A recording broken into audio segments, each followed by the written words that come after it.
Natutuwa akong sumakay sa kotse ko at umalis sa parking lot na nagawa ko pang kawayan yung guard. At nginitian naman ako nang dumaan ako sa booth nila. Nagmaneho na ako pauwi sa amin habang nakikinig pa ako sa radyo at sumasabay din sa kanta ng singer. Ay, ang sarap ng feeling. Sabi ko nang huminto ako sa traffic light. Maya-maya bilang tumunog ang phone ko at nakita kong si Papa ang tumatawag. Hininaan ko muna yung radyo bago ko to sinagot. Hello Pa? Napatawag ka? Asan ka na? Pauwi na ako ngayon. Bakit pa? May pabibili ka ba? Wala naman. Sige, ingat sa pagmaneho. Sige po. At binaba ko na yung phone. Pagdating ko malapit sa amin, nakita ko si Ronnie sa harap ng bahay nila. Hawak ang gitara niya. Kaya pumara ako sa tapat nila at bumaba muna ako. Uy, andito pala si Barbie. Loko ka talaga. Parang hindi ka sumakay kanina. Sabi ko na nag-appear pa kami nung naupo na ako sa tabi niya. Pare, sino ba yung magandang chicks na bumisita sa'yo kahapon? Ah, boss ko yun sa trabaho. Ang ganda min. Dinig ko doon na natulog sa inyo ah. Ah, oo. Hindi na kasi siya pinauwi ni Papa nung bumagsak na ang ulan kahapon. Alam mo naman ang lugar natin, di ba? Parang ilog. Oo nga. Teka, may isang chicks pa. Sino naman yun? Sino? Ay, yung unang dumalaw noon. Si Karen yun, kaibigan ko. Hindi noon. Nasa bahay niyo ata ngayon eh. Ani niya na nagulat ako sa sinabi niya. May bisita kami? Loko-loko to. Nandun nga sa bahay niyo. Ken! Tawag sa akin ni Paul na kapitbahay namin. Pakilala mo naman kami sa mga chicks mo. Ani niya na napatayo agad ako. Hoy, saan ka pupunta? Takang tanong ni Ronnie sa akin na hindi ko naman siya pinakinggan. Kaya dali-dali na akong sumakay sa kotse ko at umuwi sa bahay. Pagdating ko sa amin, agad kong pinarada ang kotse ko sa labas ng gate at bumaba na ako para sumilip sa loob. Huwag sana. Sabi ko sa sarili ko habang sumisilip ako sa gilid ng gate. At tinignan ko ng maayos kung totoo bang nasa loob si Karen. Anak ng... Nakita ko siyang kinamayan si Papa. Kaya tumakbo agad ako sa kotse ko at umalis sa harap ng bahay. Saka ko hinanap kung saan nakapark ang kotse niya. Habang ako, pinarada ko ang kotse ko sa kabilang kanto. At sakto lang na nakita ko ang kotse ni Karen. Kaya tinawagan ko na si Papa. Hello? Pa, huwag mo sabihin ang pangalan ko. Paring Nalds, napatawag ka. Kumpare ko, teka muna iha, kakausapin ko lang sa labas. At narinig ko siyang naglakad palabas ng bahay. Bakit anak? Bakit andyan si Karen? Bumisita sa mama mo. Nagdala nga ng pagkain eh. Kailan ho ba siya dumating? Pagkatapos nating mag-usap kanina, dumating siya. Hindi mo na ako uuwi pa. Pare, bakit naman? Nakuha ko naman kagad ang sinabi niya. Dahil baka nasa paligid lang si Karen. Alam mo naman ang sitwasyon namin, di ba? Oo. Walang problema pare. Basta ikaw. Pasensya na pa. Pero doon muna ako kay na Ronnie tatambay. Paalam ko sa kanya. Sige pare. Puntahan na lang kita pag may oras na ako. May bisita pa kasi kami. Salamat ba? Sige pare. Nag-ingat ka. Sabay baba niya ng phone. Naghintay ako sa kotse ko ng halos 1 oras. Bago ko nakita si Karen na naglakad papunta sa kotse niya. At kitang-kita ko sa malayo na parang naiinis siya. Dahil hindi niya ako nakita sa bahay. Galit siyang sumakay sa kotse niya. Na sinuntok pa niya ang manibela. Bago niya pinaandar ang kanyang kotse. At may tinawagan to. Narinig kong tumunog ang phone ko kaya sinagot ko to. Bakit? Asan ka? Tanong niya nung maastang parang girlfriend ko siya. Bakit? Kanina pa kita hinihintay sa inyo. Siguro kasama mo ang puta mo, no? Galit niyang sabi sa akin. Ano ngayon kung kasama ko siya? Kapag ako napunukin, papatayin ko yung putang babaeng yan. Kinilabutan ako sa sinabi niya. Alam mo bang sinasabi mo, Karen? Parang nababaliw ka na. Dahil sa'yo, oo. Nababaliw na ako dahil sa'yo. Galit niyang sabi sa akin. Sa oras na galawin mo o lumapit ka sa kanya, ako mismong tatapos sa'yo. Yan kung mapapatay mo ko. Tingnan lang natin kung sinong mauna sa amin. Banta niya. Wag na wag mong gagalawin ng nobya ko. Kung ayaw mong ibulgar kita. Kanino? Sa uncle mong inutil? Remember Ken, may nangyari sa atin.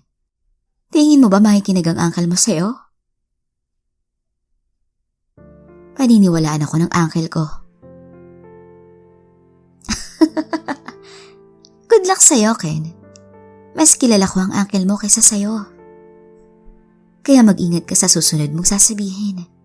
Dahil baka ito pang maging dahilan para mapatay ko ang puta mo. Ano bang kailangan mo, Karen?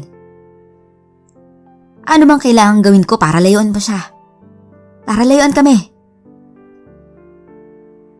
Isa lang naman, Ken. Ano yun? Sumama ka sa akin. Napatigil ako sa sinabi niya at napatingin sa kanya sa malayo. Hindi. Then, pasensyahan na lang tayo. Sabay baba niya ng phone. At nakita kong umalis na siya sa pinarkingan niya, palabas sa subdivision namin. Hindi ako nakapagsalita. Hindi ako makapaniwala na aabot kami sa ganitong punto. Inayos ko ang sarili ko bago kumuwi ng bahay. At pagdating ko sa amin, sinalubong agad ako ni Papa at kinamusta ako. Hindi maganda pa. Ani ko sa kanya na hinintay naming pumasok sa bahay si Mama at nag-usap kami sa labas. Binantaan ka? Oo. Hindi na to maganda pa. Hindi na nga. Ano bang kailangan niya? Ako. Sabi ko na napaatras ang papa ko. Hindi naman pwede yun, anak. Inakbayan niya ako at sinabi pa nga. Gusto mo kausapin ko yung kaibigan kong polis? Huwag. Ayaw kong maabot sa ganung sitwasyon. Anak, binantaan ka na niya at ang nobya mo. Hihintayin mo pa ba nga awit ka sa puntong isa sa inyong mapatay niya? May punto ang papa ko. Pero hanggat makahanap pa ako ng paraan, ayaw kong masabit ang pamilya ko ng mga polis sa sitwasyon ko. Ako na po ang bahala pa. Sabi ko sa kanya na tinignan niya ako sa mata.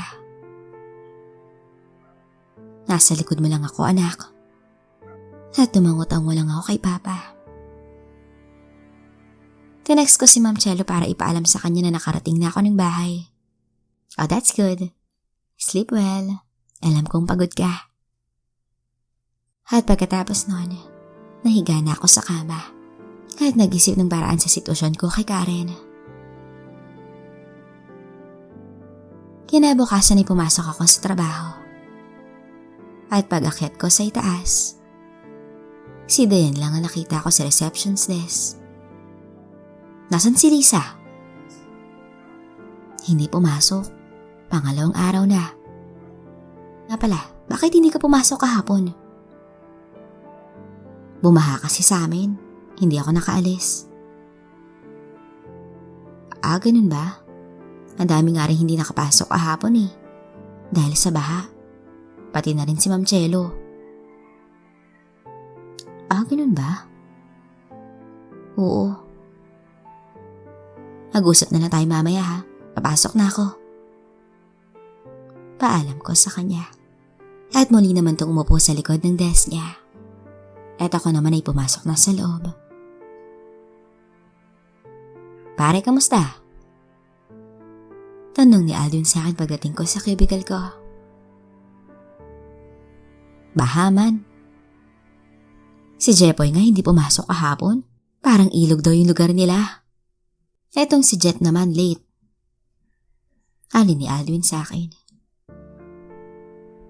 Ganun ba? Sa amin nga din parang ilog din eh. Masaya nga dito kahapon. Sabi ni Jet. Bakit?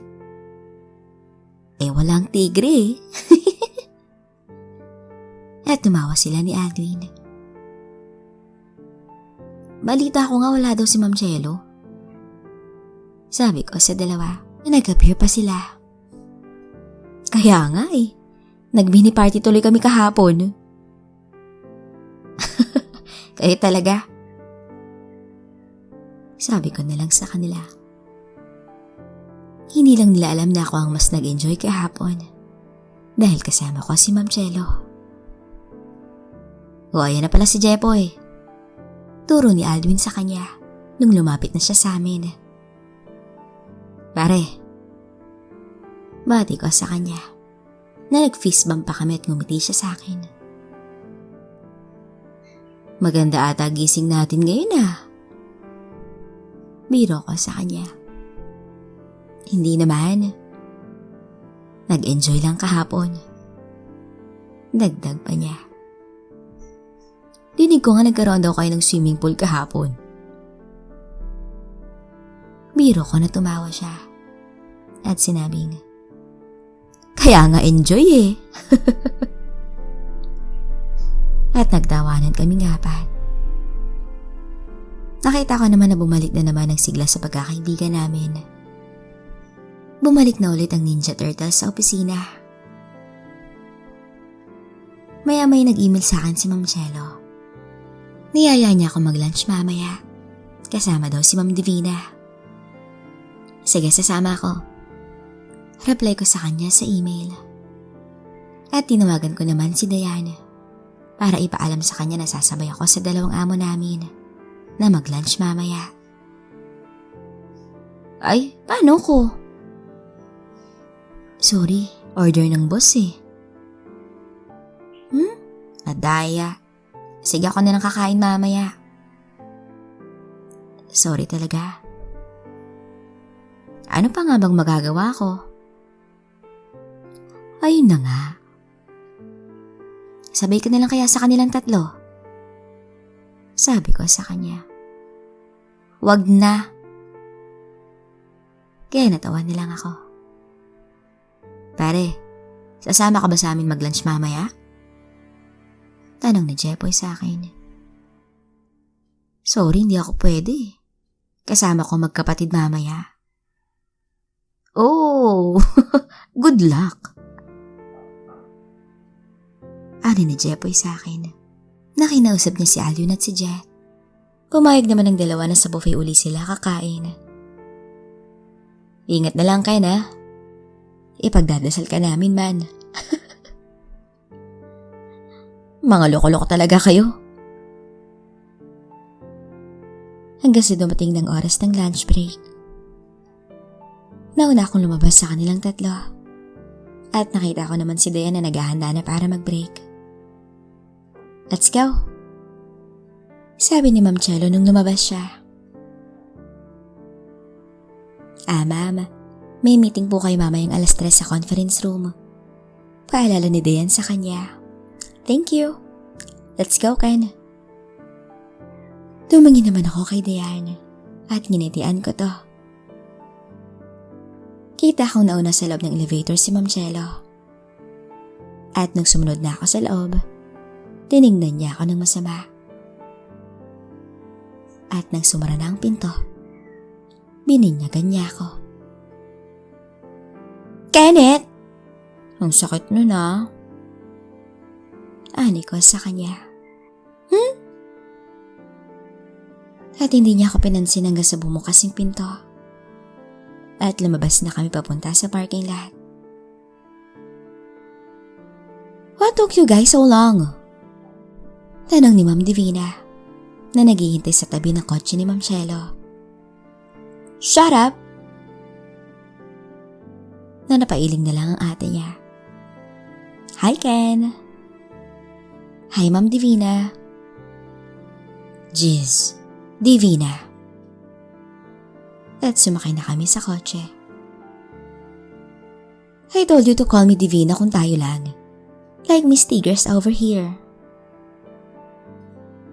At tinignan naman siya ng masama ni Ma'am Chelo. Okay po. So where are we going to eat? Where else? Oh gosh, I hate eating there. Napabugnot na lang si Ma'am Divina. Bakit po? Tanong ko na napangiti naman si Ma'am Chelo. Saan nga ba tayo kakain? Do you eat Indian cuisine, Ken? Ha? Indian? Takang tanong ko. Yeah, that is where she's taking us. Napatingin naman ako kay Ma'am Chelo. Oh please, you guys are such a coward. Kenneth will eat whatever food I'm eating, especially Indian food. Am I right? Nawala naman akong choice kundi umagri sa kanya. Now I know who wears the pants in this relationship. Sabi ni Ma'am Divina na pareho silang natawa sa akin. Ha? Anong pants? At lalo pa silang tumawa sa sinabi ko. Si Ma'am Chelo ang umorder sa pagkain ko. Habang si Ma'am Divina naman, pinili lang ang salad. You'll love what I ordered for you, Ken. Nanatawa lang si Ma'am Divina sa ekspresyon ng mukha ko. Good luck. Sabi na lang niya na dumating ng pagkain namin. Curry pa lang in-order niya. Eat up! Curry naman pala to eh. At sumubo ko. Nabigla ko napatigil. At pareho silang napatingin sa akin. Oh God, give him some water. Hurry! Sabi ni Ma'am Divina. Nung makitang namumula ang mukha ko, habang subo-subo ko pa rin ang kutsara sa bibig ko. Oh God, Kenneth, spit it out! Utos ni Ma'am Chelo sa akin. Kaya naman niluwa ko to. At mabilis kong kinuha ang baso, saka uminom ng tubig. Sabi ko sa'yo eh. Ani ni Ma'am Divina kay Chelo. Natinignan niya to ng masama.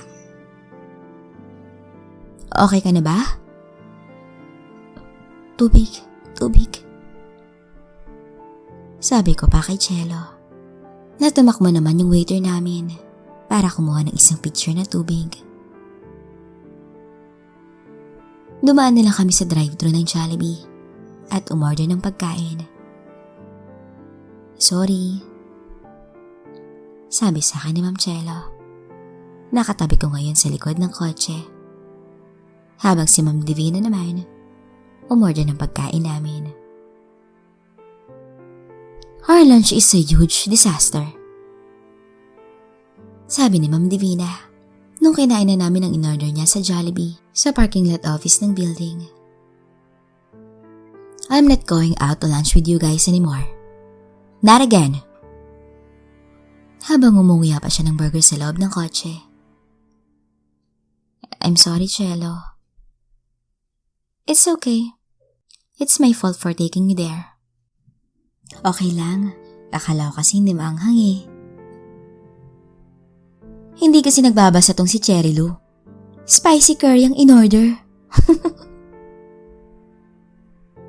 Natatawang sabi ni Ma'am Divina na lumabas siya sa sasakyan at sinabing, "You guys are such idiots. I'm going ahead." Sabi niya habang bitbit ang soda niya papunta sa lobby ng building at iniwan kami sa parking lot ni Ma'am Chelo. I'm really sorry, babe. It's okay. Wala namang nangyari sa akin. Okay ka na? Yeah, okay na ako. Tumambay pa kami ng 30 minuto sa loob ng kotse niya at kumain ng tanghalian. At pagkatapos, lumabas na kami at umakyat na kami sa taas. Good afternoon, Ma'am Chelo. Ken. Bati sa amin ni Diane na nagtaka naman si Ma'am Chelo. Is Lisa here today? No, ma'am. She's been out for 2 days now. Really? Is she sick? I don't know, ma'am. Baka po si Ma'am Nanette alam niya. Kakausapin ko na lang si Nanette about it. Can go back to work. Yes, ma'am. At sumakay ulit si Ma'am Chelo sa elevator, paakyat sa itaas. Ano bang balita kay Lisa? Hindi ko nga makontak eh. May nangyari ba sa kanya? Hindi ko alam, Ken. Pero sana walang nangyari sa kanya. Nang biglang tumunog ang elevator at bumukas to. Nakita kong bumalik na ang tatlo. Yo, my friend! Ani ni Aldwin sa akin. Uy. Sabi ko sa kanya na inakbayan niya ako. Dayan, dadalhin na namin to Ani ni Aldwin sa kanya. Sige, nanginitian niya pa kami. At pumasok na kaming 4 sa loob. Nag-send ng email si Dayan sa akin tungkol kay Lisa. Nakausap ko si Ma'am Chelo. Sabi niya may sakit daw si Lisa. Ani niya kaya tinawagan ko siya sa office phone. May sakit ba? Yun ang sabi ni Ma'am Nanette. Sabi niya na hininaan ko ang boses ko. Pumunta nga pala si Karen sa bahay namin kagabi. Hala, nagkita kayo? Hindi. Hindi ako umuwi ng bahay nung nalaman kong nandun siya. Ano ba to, Ken? Ano bang gagawin natin? Labas ka na dito, Diane. Sinira ko ng SD card niya. So kaming dalawa na lang ang magtutuos.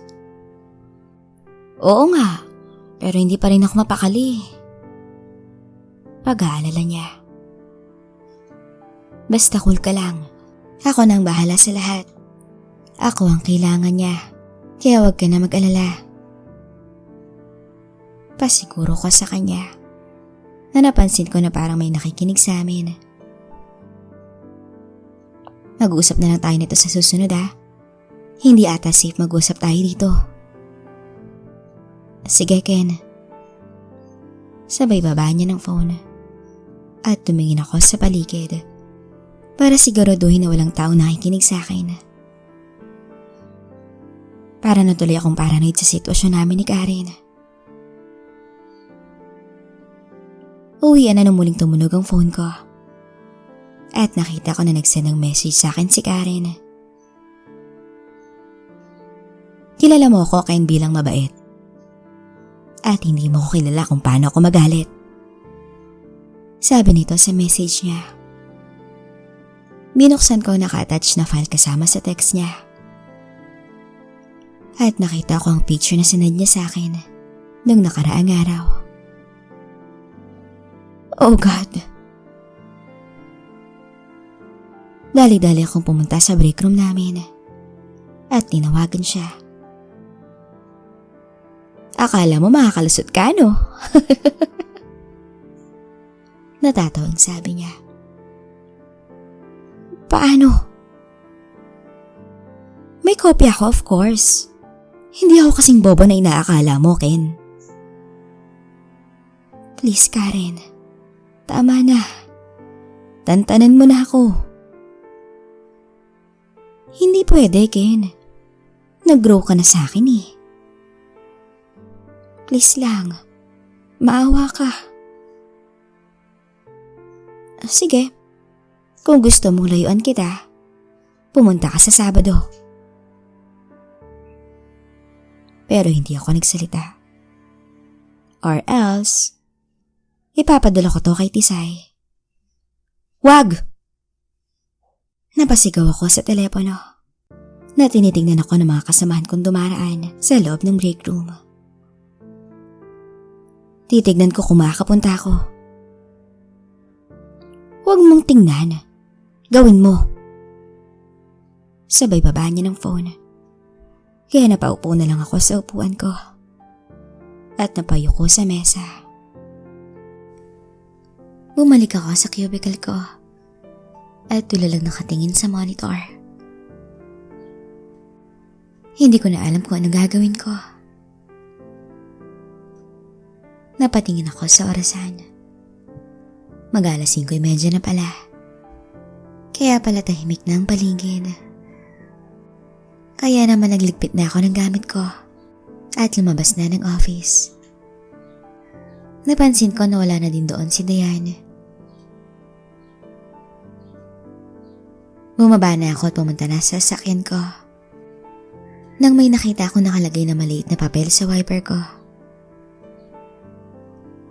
Napatingin muna ako sa paligid bago ko to kinuha. Saka sumakay sa kotse. Ano kaya to? Sabay buka ko ng papel at binasa. Alam ko ang lahat. Ito lang ang tanging nakasulat sa papel. Napaparanoid tuloy ako. Lumabas ako ng sasakyan para hanapin sa paligid ang naglagay nito. At ilang saglit lang ay bumalik na rin ako sa sasakyan at agad ko itong pinaandar. Dahan-dahan ko itong pinatakbo palabas ng parking lot. Dahil baka makita ko ang taong naglagay nito sa wiper ng kotse.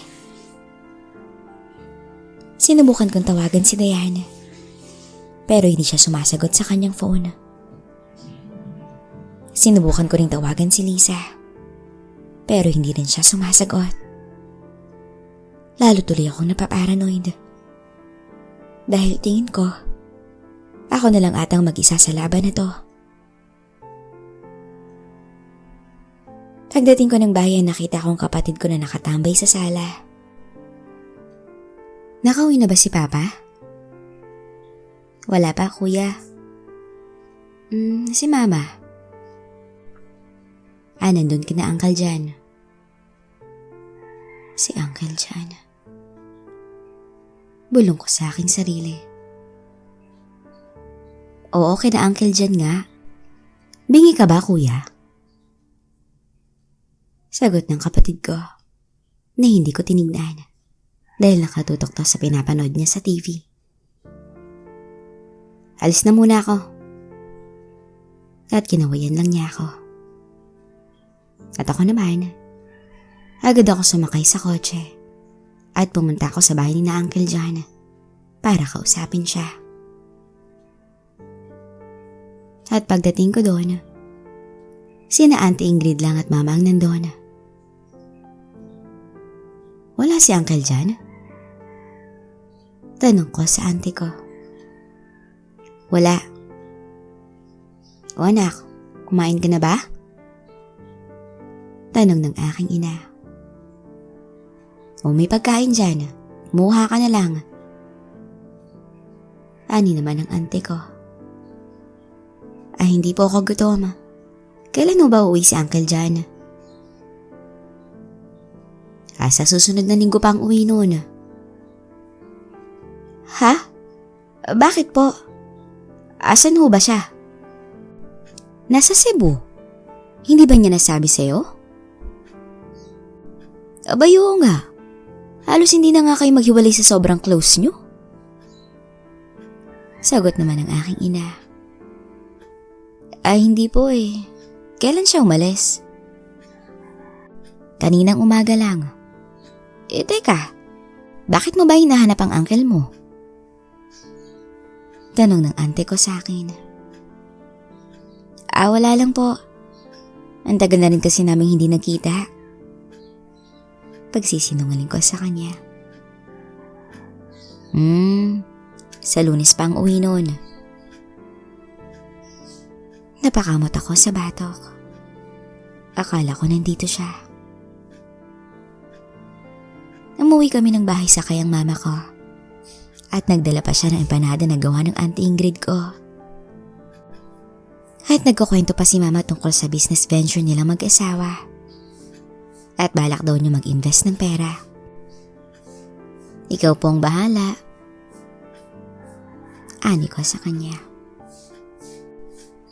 Gusto ko rin kasi magkaroon ng ibang source of income. Maliban sa sahod namin ng papa mo.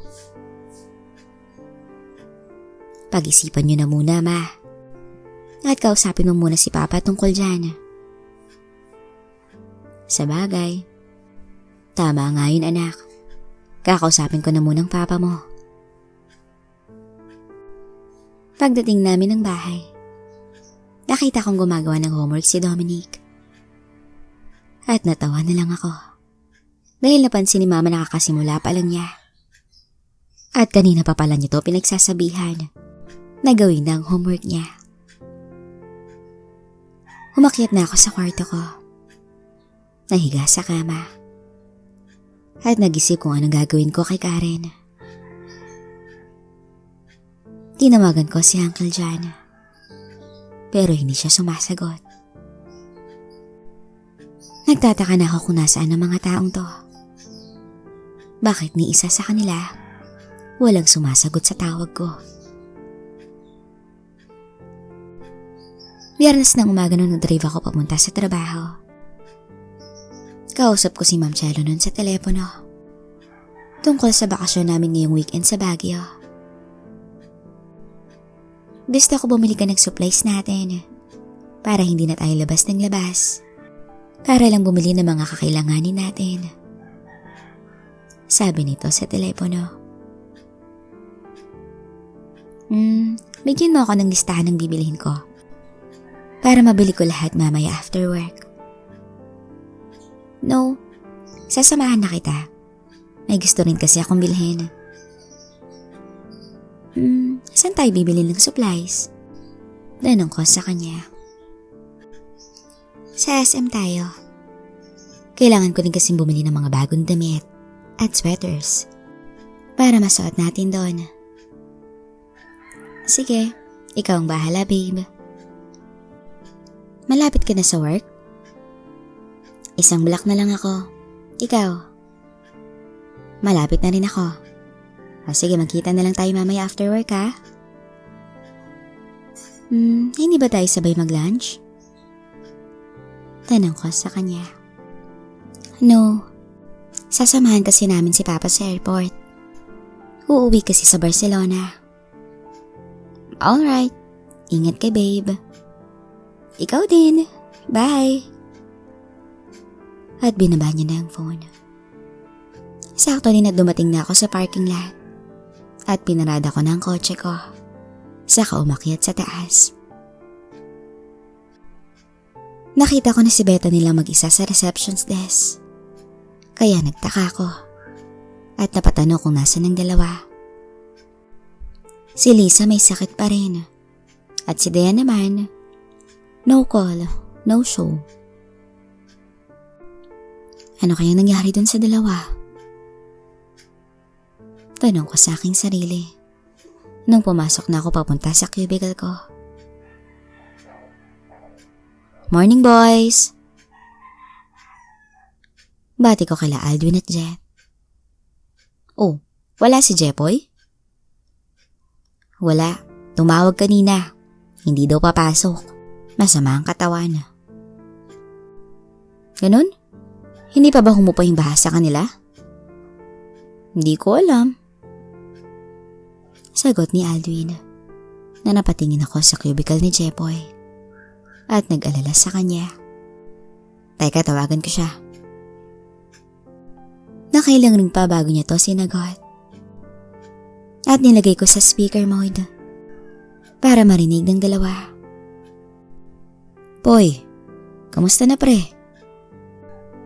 May sipon ako. Hindi ako makakapasok. At umuubo-ubo pa siya. Nagpaalam na ako kay Ma'am Nanette. Pagaling ka pare, sabi ni Jet sa kanya. Salamat sa inyo. O sige, magpapahinga na ako ha. Sige pare, bisitahin ka namin dyan sa weekend. Wag na muna, baka mahawa kayo. Magkita na lang tayo sa Lunes. Dagdag pa niya. Sige pare, pagaling ka ha. Ingat din. Sige, salamat guys. Sabay baba nito. Kulang na naman tayo. Ani ni Aldwin sa amin. Gagaling din yun. Sagot naman ni Jet. Sana. Sige men, trabaho muna ako. Paalam ko sa kanila at inon ko na ang computer ko. Tinawagan ko ulit si Diane para alamin kung bakit hindi siya pumasok ngayon. Pero pumupunta lang to sa voicemail niya. At pati sa text, hindi rin siya nag-reply. Ganon din si Lisa. Ano kayang nangyari sa kanila? Tanong ko sa aking sarili. Hindi pa rin ako mapakali sa sitwasyon namin. Nang biglang tumunog ang cellphone ko at nakita ko na si Ma'am Jello ang nag-text. I'm going out. Kaya naman agad akong tumayo at nakita ko siyang nakatayo sa labas ng office niya. Kaya nginitian ko siya bago siya umalis. Sumama na lang ako sa dalawa nung nag-lunch break kami at doon kami kumain sa buffet. Nagkukwentuhan pa kami doon tungkol sa trabaho at sa mga kalokohan namin. Pagkatapos bumalik na kami sa opisina. At nakita ko naman agad ang email sa akin ni Ma'am Jello. Pinapapunta niya ako sa office niya. Balik lang ako guys. Paalam ko sa kanila. Oh, saan punta mo? Tanong ni Jet. Sa office ni Ma'am Jello. Good luck. Loko. Sabi ko at umalis na ako. Kumatok muna ako bago pumasok sa loob. Close the door. Sabi niya agad pagpasok ko rito. Tumayo siya at umupo sa harapan ng desk niya. Yes, babe? Plano ko ngayong gabi na lang tayo aalis papuntang Baguio. Sabagay. Walang traffic kapag sa gabi tayo bumiyahe. Sagot ko naman sa kanya. Okay, umuwi ka ng maaga. Tapos kunin mo yung mga gamit mo. Then puntahan mo ako sa condo. At si Pinky na lang ang dalhin natin paakyat ng Baguio. Si Pinky? Si Barbie Mobile. Yeah. Nadaan pa tayo ng SM para bumili ng mga kailangan natin. Okay, babe. Kita tayo mamaya. Paalam ko sa kanya. Teka muna. Tawag niyo nung nasa pintuan na ako. Bakit? Wala. Sige, alis na. Napatingin ako sa kanya. At nung lalabas na sana ako, may naalala ko. Kaya sinara ko ulit yung pinto. Kita ko napatingin siya sa akin nung lumapit ako sa kanya. At hinawakan ko siya sa bewang. At hinila siya palapit sa akin. Sabay halik ko sa kanya sa labi. Napaalihing pa to sa akin ginawa. Happy Mansari. Akala ko nakalimutan mo na. Hindi, no? Good. Hence, the vacation in Baguio. Sabi niya sa akin na napangiti ako. Sige, mamaya. At binitawan ko na siya.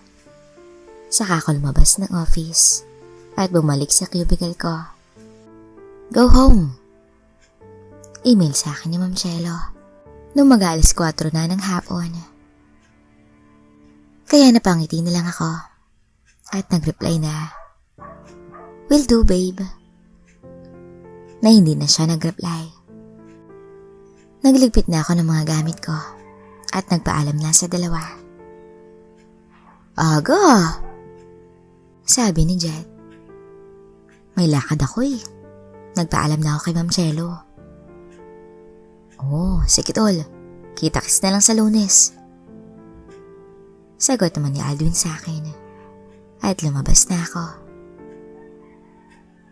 Bye, Bethany. Paalam ko sa kanya. Uy, ingat Ken. Sabi niya nangitian pa niya ako. Bago ako sumakay ng elevator at bumaba sa parking lot. Oh, ang aga mo. Tanong ng aking ina nang dumating ako sa bahay. Ay ma, ngayong gabi pala kami babiyahe papuntang Baguio. Ha? Bakit? Akala ko ba bukas? Nagbago ho kasi ang schedule ng meeting. Kaya ngayong gabi kami aalis. Para hindi kami malit para bukas. Pagsisinungaling ko sa kanya. Sige. Ganda mo ng gamit mo. Si Papa. Mamayang gabi pa ang uwi noon. Sige po, dadaanan ko na lang siya para makapagpaalam ako. Saka ako umakyat sa kwarto.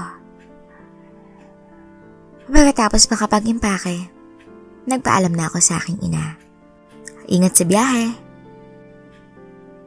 Dumaan muna ako sa barangay hall para makapagpaalam sa aking ama. Akala ko ba ngayon na kami babiyahe pa? Baka kasi matraffic pa kami sa daan bukas. Ani ko sa kanya. Nainakbayan niya ako. Meeting mo talagang pupuntahan nyo? Tanong niya, nangitian ko siya. Ay nako. Ingat na lang sa biyahe. At binatukan niya ako ng mahina. Sige ho pa. At niyakap ko siya. Basta ikaw anak. Humalik ako sa pisngi niya at hinatid niya ako sa kotse ko. Okay na. Ang gara ng kotse natin ah. Biro ng isang tanod niya sa akin. Nanatawa na lang ako. Kap, yung pinapalakad niyo po nandito na. Mabuti. Ipasok mo sa loob. Doon ka nalang titingnan yan. At gumawa ito sa akin bago pumasok sa loob. Pa, ano po yun? Wala yun anak. O sige na, mag-ingat ka. At umalis na ako papunta sa kondo ni Ma'am Chelo. Tinawagan ko siya ng ilang kanto na lang ako sa condo niya. Come up! Kaya pinak ko ng kotse sa loob ng parking lot at umakyat na ako sa itaas. I'm here! Sabi ko nang pagpasok ko sa loob ng condo niya. Gyarados! Turo niya sa 3 bag na nasa sahig malapit sa pintuan. Ang dami naman! What? Wala. Bubuhatin na. At nilagay ko to sa harap ng elevator at bumalik ako sa loob. Meron pa ba? I'm thinking of bringing my blender. Sabi niya sa akin na natawa ko. Ano? Dadalhin mo yung blender mo? What? I like to blend sometimes. Alright, kukunin ko sa kitchen. Sabi ko sa kanya na natuwa naman to. At pagkatapos mag-check sa dadalhin, sinara ko na ang pinto ng kondo at kinarga ang lahat ng gamit niya sa elevator at bumaba na kami. Wala ka bang nakalimutan? Tanong ko nung nasa loob na kami ng kotse. I was thinking of... Come on! Sabi ko bigla sa kanya. Natinawanan lang ako nito. I'm kidding, babe. Road trip! Sigaw niya. At pinandar ko na ang kotse. At tuluyan na kaming lumabas ng parking lot. Dumaan muna tayo sa SM para bumili ng supplies. And then road trip na sa Baguio. Kailangan nating bumili ng tubig at mga chips. Chips? No chips, Kenneth. Okay nga yung chips eh. Kasi madali lang tong kainin habang nagmamaneho ko. No chips! Sagot niya. Nag-grocery kami sa SM City. At binantayan niya talaga ako. Baka raw kasi kumuha ako ng chips. Kaya nung nagbayad na kami, para akong bata na turo ng turo sa chips. Kaya bumigay rin siya. At binilhan niya ako ng chippy. That's it. Sabi niya sa akin na kahit maliit lang to, natuwa na rin ako. Thank you! At ako nang nagbayad sa pinamili namin. Kahit na binantaan pa niya ang cashier na kunin ng credit card niya. Ako pa rin ang nag-ugi nung binigyan ko ng cash yung cashier. 3 hours and 40 minutes. Kaya ba? Tanong niya. Yakang yaka. At lumabas na kami ng parking lot. At tinahak na ang daan papuntang NLEX. Nabinaba pa niya ang kanyang bintana. At sumigaw ng road trip! Napatingin pa sa amin ng mga taong sakay ng jeep. Pati na rin ng ibang drivers. Natatawa na lang ako sa ginagawa niya. Come on! Yaya niya sa akin. Kaya binaba ko rin ang bintana ko. At sabay kaming sumigaw. Road trip! Sobrang kulit talaga ni Ma'am Chelo. Bagay na kinatuwa ko naman. Dahil lumalabas ang pagiging bata niya. Sumasabay pa siya sa kanta ng radyo. At minsan ay sumasayaw pa. Naging komportable na siyang ilabas ang totoong siya. At minsan ay nagduduwit pa kami. Minsan ay pinapakanta niya ako. At kung ayaw ko naman, hindi niya ako susubuan ng chips. Kaya napapakanta na rin ako. I'm getting sleepy. Sabi nito nung nasa NLEX na kami. Tulog ka lang. May GPS naman ang phone kaya okay lang. What if mawala tayo? Eh di magtatanong-tanong lang ako. Kenneth, if we are going to get lost, I'm going to kick your ass. We won't. Trust me.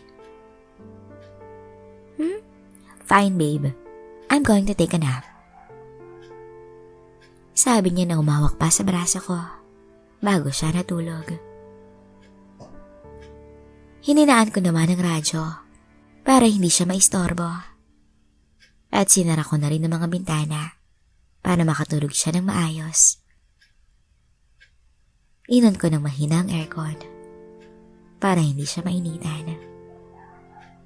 Saka ko tumingin sa phone at sinunod lang ang instructions nito kung saan ako susunod na dadaan. Ilang oras lang nasa Benguet na kami.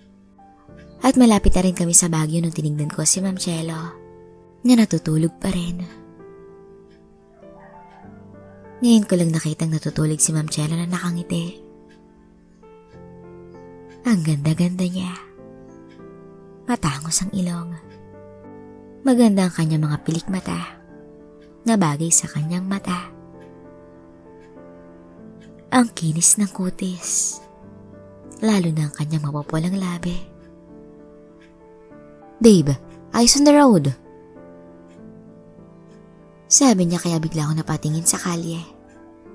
At narinig ko nag-stretch siya. Gising na pala. Malapit na tayo. That's good. Are you tired? Nope, okay lang ako. Kanina pa kita napapansin. Nakatingin ka sa akin. Ay, napansin mo pala. Well, ganyan talaga pag magandang kasama mo. Tinitingnan ka talaga palagi. Ay. Ang yabang Natatawang sabi ko sa kanya.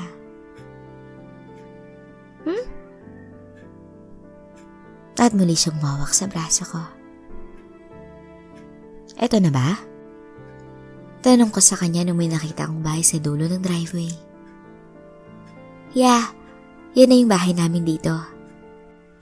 At nakita ko na nakamukas sa mga ilaw. May tao? Caretaker namin. At pinarada ko na ang kotse sa tapat ng bahay. At bumukas ang pinto nito. May lumabas na babae at lalaki. At sinalubong kami. Ma'am Charilu, mabuti ho at nakarating kayo ng maayos. Bati ng babae sa kanya. Napansin kong kasing edad lang ng mama ko. Manang Letty, how are you? Okay lang kami. At ako naman ang lumabas ng kotse. At binati ko sila. Eto na ba yung boyfriend mo? That's my driver, Manang Letty. Nanapanga ako. At nagtawanan silang tatlo. Minibiro ka lang yan. Ako nga pala si Dado. Bakilala ng lalaki sa akin. Na parang kasing edad naman ng papa ko. Ken po. Kinamayan ko siya. Tulungan na kita sa pagkuha ng mga gamit nyo. Akala namin bukas pa ang dating nyo. Ano ni Manang Letty sa amin? Baka kasi matraffic kami, Manang Letty. Kaya ngayon na lang kami bumiyahe rito. Sagot naman ni Ma'am Chelo sa kanya. Dado, pasok mo na yun sa kwarto nila. Utos ni Manang Letty sa kanya. Nasumunod naman ako sa kanya. Bit-bit ang dalawang bag ni Ma'am Chelo. Umakita kami sa taas ni Mang Dado na narinig ko pa si Manang Letty na tinalong si Ma'am Chelo. Nabugbog mo na ba yan? Done and done. Napailing na lang ako at narinig ko na natawa si Mang Dado. At nung nasa kwarto na kami, pagpasensyahan mo na yung asawa ko. Ay, Wala po yun. Totoo naman eh. Ganun ba? Bakit ka naman kasi nagpabugbog?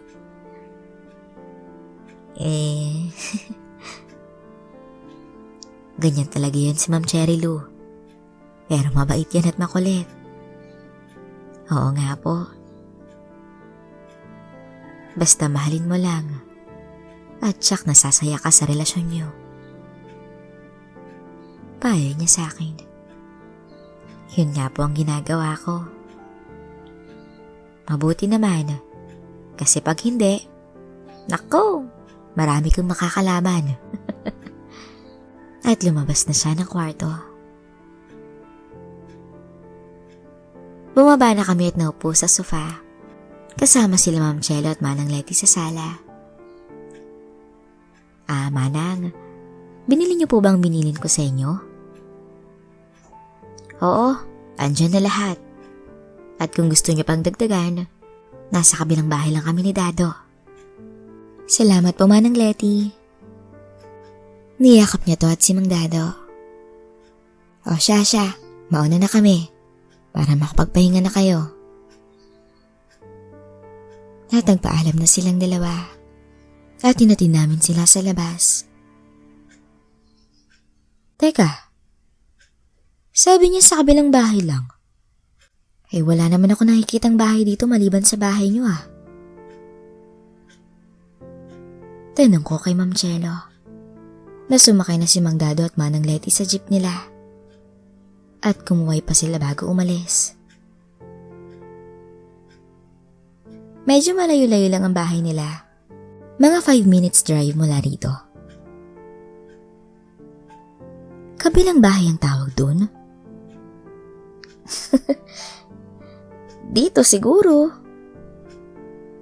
Weird. You're weird. Sabi naman niya sa akin na hinila na ako papasok sa bahay at sinara na ang pinto. Pag-akyat namin sa kwarto, agad akong tinulak ni Ma'am Chelo sa kama. Sumasayaw-sayaw pa to bago tanggalin ang nakabalot sa kanya. Sa kamarahan na gumapang papunta sa akin. At nung marating niya nang nasa ibaba ko, napapikit na lang ako. Ang ganda ng tanawin na nakikita ko. Ibang klase talaga maglaro si Chelo. At ilang sandali pa, naramdaman ko na malapit ko nang maabot ang sakdulan. Kaya agad ko siyang hinila at sinunggaban sa labi. Naging mainit agad ang mga tagpo. Hanggang ilang minuto pa, sabay na namin naabot ang langit. Nagulat kami pareho dahil mabilis kaming napagod. Siguro dahil sa haba ng biyahe namin. Nakayakap sa akin si Chelo at nakapato ang ulo nito sa braso ko. Ang swerte ko talaga sa babaeng to. Hindi lang siya Diyosa. Magaling pa magpaligaya.